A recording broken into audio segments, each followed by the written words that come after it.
Hello ನಮಸ್ತೆ friends. ಉಪ್ಪಿಟ್ಟು ಮಾಡುವ ವಿಧಾನವನ್ನು ಹೇಳಿಕೊಡುತ್ತೇನೆ.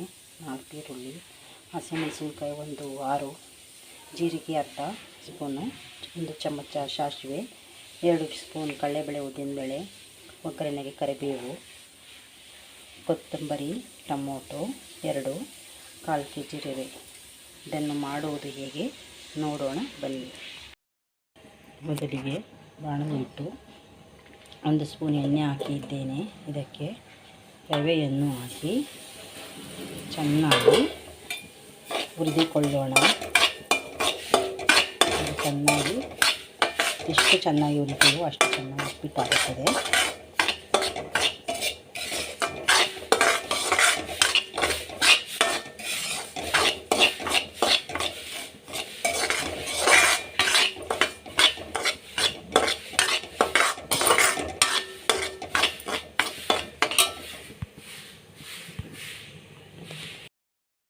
ಎಣ್ಣೆ ಕಾದಿದೆ. ಇದಕ್ಕೆ ಸಾಸಿವೆ 1 ಸ್ಪೂನ್, ಜೀರಿಗೆ ಅರ್ಧ, ಕಡಲೆಬೇಳೆ ಉದ್ದಿನಬೇಳೆ, ಕರಿಬೇವು, ಹಸಿಮೆಣಸಿನಕಾಯಿ,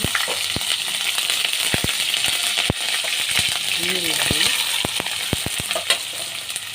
ಎಲ್ಲವನ್ನು ಹಾಕಿ ಚೆನ್ನಾಗಿ ಫ್ರೈ ಮಾಡೋಣ. ಕಂದು ಬರುವವರೆಗೆ ಫ್ರೈ ಮಾಡೋಣ.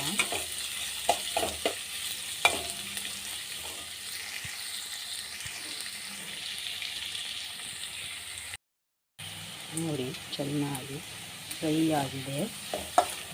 ಈಗ ಇದಕ್ಕೆ ಟೊಮೊಟೊ, ಕೊತ್ತಂಬರಿ ಹಾಕೋಣ. 1-2-3 ನಿಮಿಷಗಳ ಕಾಲ ಚೆನ್ನಾಗಿ ಹುರಿಯೋಣ. ಹಸಿ ವಾಸನೆ ಹೋಗುವವರೆಗೂ ಚೆನ್ನಾಗಿ ಫ್ರೈ ಮಾಡೋಣ.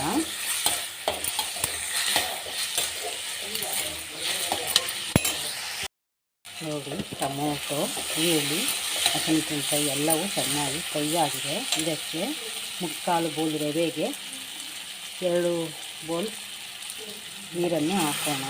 3/4 ಬೌಲ್ ಹಾಕಿದ್ದೇನೆ. ಮತ್ತು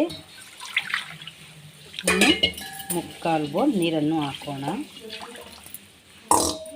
ಚೆನ್ನಾಗಿ ಇದು ಕುದಿಯಲು ಬಿಡೋಣ. ಇದಕ್ಕೆ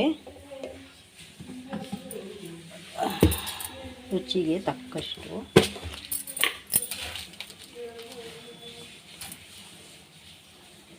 ತಕ್ಕಷ್ಟು ಉಪ್ಪನ್ನು ಹಾಕೋಣ.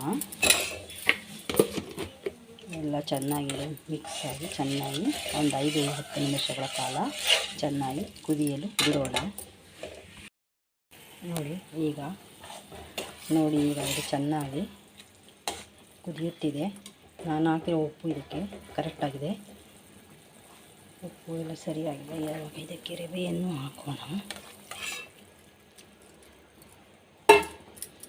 ರವೆ ಹಾಕಿ ಚೆನ್ನಾಗಿ ಕೈ ಆಡಿಸೋಣ.